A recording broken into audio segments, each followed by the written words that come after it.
বুড়ো বয়সে সন্তানের বোঝা না হতে চাইলে এই ৫টি কাজ করুন। বয়স যত বাড়ে আমাদের শক্তি, কার্যক্ষমতা আর আত্মনির্ভরতার জায়গাগুলো ধীরে ধীরে ক্ষীণ হয়ে যায়। একসময় যে বাবা ছেলেকে নিয়ে স্কুলে যেত, সে বাবাকে একদিন সেই ছেলে হাত ধরে ডাক্তারের কাছে নিয়ে যায়। যিনি একদিন সংসার চালাতেন, তিনি একদিন নিজের ছোটোখাটো প্রয়োজনের জন্য সন্তানের মুখ চেয়ে থাকেন। এটি জীবনের স্বাভাবিক ধারা, কিন্তু প্রশ্ন হলো এই স্বাভাবিক ধারা যেন আত্মসম্মানজনক হয়, অপমানজনক না হয়। সেটার জন্য আমরা কি করছি?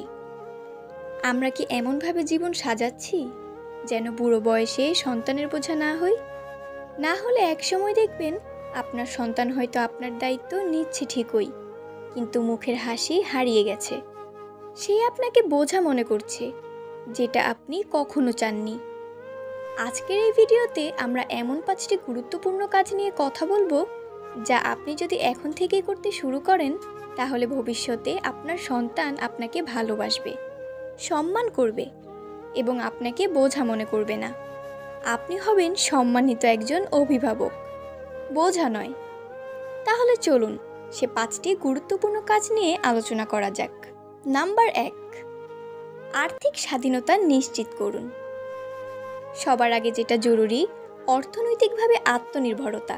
একটা বড় ভুল আমরা অনেকেই করি, সেটা হলো জীবনের মধ্যে সব আয় সন্তানদের দিকে ঠেলে দেই।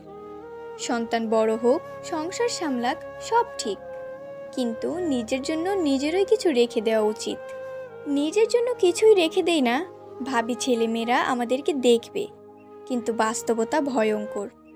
অনেক সন্তানের এই সক্ষমতা বা মানসিকতাই থাকে না পিতামাতার সকল দায়িত্ব নেবার। তখন আপনি পরিবর্তনশীল হয়ে পড়েন, যা আপনাকে সবচেয়ে বেশি কষ্ট দেয়।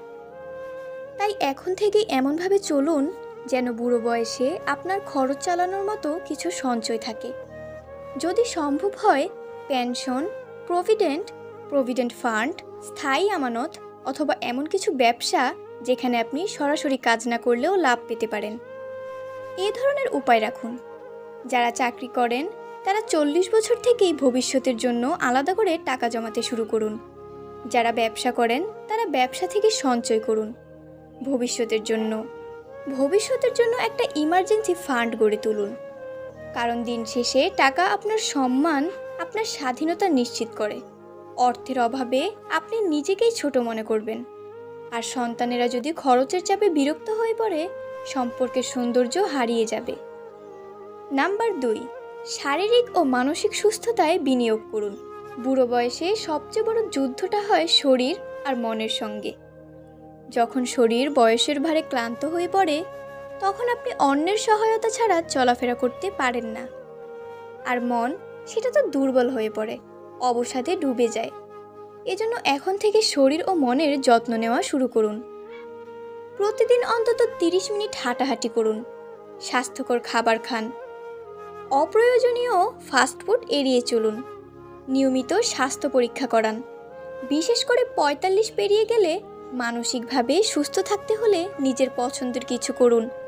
কবিতা পড়া, বই লেখা, গাছ লাগানো, মসজিদে যাওয়া, সমাজসেবায় যুক্ত হওয়া, যা কিছু মনকে শান্ত করে তা করুন। বয়স বাড়ার সঙ্গে সঙ্গে যদি আপনি শারীরিক ও মানসিকভাবে শক্ত হয়ে থাকেন, তাহলে আপনি নিজের কাজ নিজেই করতে পারবেন। সন্তানের ওপর নির্ভরশীল হওয়ার প্রয়োজন পড়বে না। আর আপনি যদি সবসময় অসুস্থ থাকেন, চিন্তিত থাকেন, মানসিকভাবে ভেঙে পড়েন, তাহলে সন্তানদের ওপর একটা অদৃশ্য চাপ পড়ে, যা ধীরে ধীরে বিরক্তিতে রূপ নেয়। সুতরাং সুস্থ থাকুন, এটাই হবে আপনার সবচেয়ে বড় দায়িত্ব। নাম্বার 3, সম্পর্ককে চাপে নয়, ভালোবাসায় গড়ে তুলুন। অনেক সময় বাবা মায়েরা সন্তানদের ওপর অযথা নিয়ন্ত্রণ আর নির্দেশনা চাপিয়ে দেয়। আমি তোমার বাবা, তোমার এত দায়িত্ব, তুমি কি করছো না করছো সব আমাকে বলতে হবে। এই ধরনের কথাবার্তা সম্পর্ককে বিষিয়ে তোলে। আপনার সন্তান বড় হয়েছে, ওর নিজস্ব জীবন আছে। আপনাকে ভালোবাসে মানে এই না যে সব সময় ও আপনার মতো চলবে। ওর নিজের মতো থাকবে, নিজের পরিবার থাকবে। আপনার সঙ্গে সম্পর্ক রাখতে বাধ্য নয়, সেটা গড়ে তুলতে হয়। তাই এখন থেকেই সন্তানের সঙ্গে বন্ধুত্বপূর্ণ সম্পর্ক গড়ে তুলুন। ওর কথা শুনুন, ওর মতামত সম্মান করুন। ওকে শুধু উপদেশ দেবেন না, মাঝে মাঝে নিজের ভুল স্বীকার করুন। যত বেশি আপনি ভালোবাসা দিয়ে সম্পর্ক গড়ে তুলবেন, তত বেশি ও আপনাকে শ্রদ্ধা করবে। আর যত বেশি আপনি সম্পর্কের ওপর কর্তৃত্ব চাপাবেন, তত বেশি সে আপনার কাছ থেকে দূরে সরে যাবে।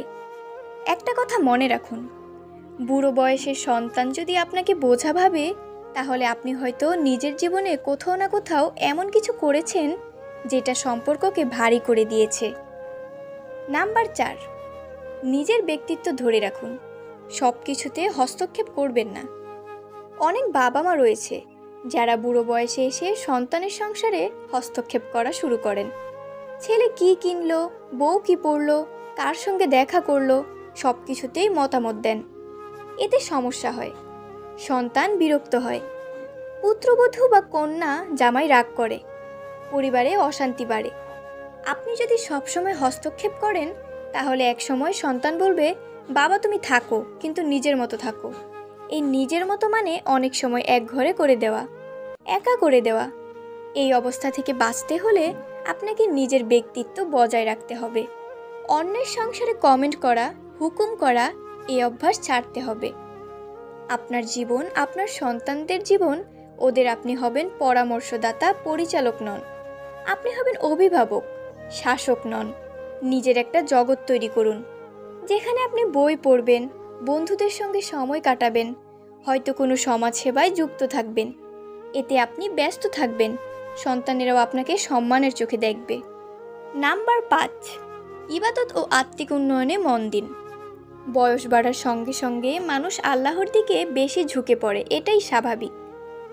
আপনি যদি সময় থাকতে ইবাদতে মনোযোগী হন, তাহলে আপনার সন্তানেরাও দেখবে আপনি একজন ধার্মিক, আত্মিকভাবে পরিপূর্ণ মানুষ। এতে তারা আপনাকে শ্রদ্ধা করবে। আপনি যদি 5 ওয়াক্ত নামাজ পড়েন, কুরআন তেলাওয়াত করেন, মসজিদে যান, ভালো কাজ করেন, তাহলে আপনার সন্তানেরাও শিক্ষা পাবে। তারা ভাববে, আমার বাবা মা শুধু ভোগে নয়, ত্যাগেও বিশ্বাসী। এই আত্মিক উন্নয়ন আপনাকে এমন এক সম্মানের আসনে বসাবে, যেটা টাকা দিয়ে কেনা যায় না।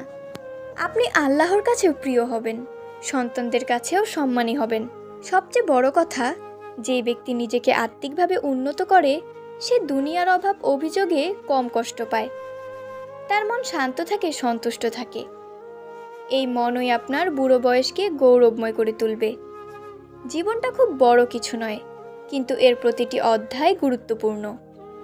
আপনি হয়তো এখন সুস্থ, শক্তিশালী, কর্মক্ষম, কিন্তু একদিন আপনি হবেন বয়স্ক, দুর্বল, পরনির্ভরশীল। তখন আপনি কি চান? আপনার সন্তান আপনাকে সম্মান করুক, ভালোবাসুক, নাকি বিরক্ত নিয়ে আপনার দায়িত্ব পালন করুক? আপনার আজকের সিদ্ধান্ত নির্ধারণ করবে আপনার আগামী বুড়ো বয়স কেমন হবে। আপনি বোঝা হবেন নাকি আশীর্বাদ, সেটা আপনি নিজেই গড়ে নিতে পারেন।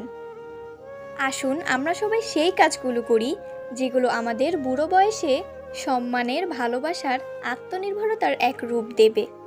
সন্তানদের কাছে আমরা হয়ে যাব আশীর্বাদ স্বরূপ, বোঝা নয়।